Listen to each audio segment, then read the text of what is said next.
Kehidupan menjadi semakin semakin terlempar di wilayah bayang-bayang. Apa pesan Haji Hasan Mustafa? Harus kembali pada merenungkan itu untuk menyisihkan bayang-bayang, menyisihkan kalakal.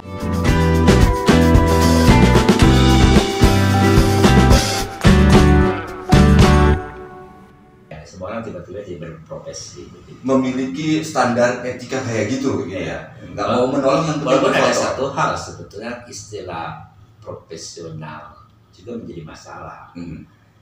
Ya, profesional itu kan pada titik tertentu mencerabut kemanusiaan demi, sebut saja mungkin terlalu naik, demi uang. Iya sih, kayak ya gitu. Seperti halnya misalnya seperti orang nge-share sesuatu, sementara yang paling penting kan nolong, tapi yang dia adalah pikiran dia, tugas dia adalah menyampaikan ya atas nama. Kalau tadi atas nama profesional, yang sekarang ya atas nama popularitas. Iya. Iya, kan ada banyak misalnya orang model di foto telanjang, ketika ditanya kenapa Anda mau di foto telanjang, ini tuntutan profesi saya, ya. Dan dia menyingkirkan yang lain karena itu artinya dia profesional. Ya kalau kayak gitu kan ujung-ujungnya profesional itu profesional pada waktu dia menjalankan tugasnya. Ada nuansa, walaupun saya tidak menuduh, tapi ada nuansa mengabaikan kemanusiaan untuk kasus tertentu. Nah, soalnya pada zaman imagologi semua orang sekarang. Kalau dulu kan cuma tertentu saja. Bisa jadi kalau dulu kan itu mah pembagian tugas. Pembagian tugas saja. Okay. Karena si wartawan juga barangkali kalau sendirian bukan mustahil dia menolong dulu. Atau ketika moto itu kan ya beberapa detik. Setelah itu dia cepat menolong. Ya. Ada semacam pembagian tugas. Sekarang tidak. Sekarang tadi ada foto objek, kemudian foto foto selfie. Kalau foto objek itu bisa akan ada kesan itu mau foto dari orang lain. Tapi kalau selfie enggak loh, gua ada di peristiwa itu. Iya, memang kayak gitu. Orientasinya kan ingin menegaskan diri bahwa dia hadir di situ. Kalau profesi wartawan kan jarang atau bahkan mungkin tidak pernah yang dia ikut-ikutan di foto. Iya, karena profesional kan kayak gitu. Ya. Artinya itu karena murni atas nama profesionalisme. Pada kasus itu tetap oke. Karena dia tidak mendahulukan dirinya. Jadi dan memang orientasi juga pengkabaran untuk kepentingan tertentu. Tapi pada masa sekarang karena memang orientasinya juga kan popularitas. Popularitas itu letaknya pada diri yang ditempelkan, yang dikaitkan dengan momen-momen lain. Kan kayak gitu. Jadi orientasi sebetulnya bukan menginformasikan peristiwa, tapi menginformasikan dirinya dalam peristiwa itu. Peristiwa itu menjadi latar, gitu. Yang untuk mengangkat dirinya, gitu. Makanya wajar kalau kemudian tega amat gitu, orang harus ditolong kamu malah foto-foto gitu. Karena memang maksudnya bukan memberitakan ada peristiwa. Maksudnya adalah memunculkan betapa saya hadir di peristiwa penting itu. Gua keren loh, gitu kan. Hadir di peristiwa yang orang lain nggak tahu gitu ya. Ya kan paling lucu sih, contoh mau makan, foto dulu. Bagi orang lain pentingnya apa ya? Iya. Kalau itu disebut sebagai menginformasikan. Pertanyaan yang sebenarnya pertanyaan yang lebih menghina sebenarnya. Lu siapa sih? Makanan gitu aja. Gitu. Ya kan akhirnya kan jadi negatif ya. Jadi caci maki itu akhirnya bukan sekedar muncul dari kebencian. Tapi caci maki itu menjadi sarana popularitas juga.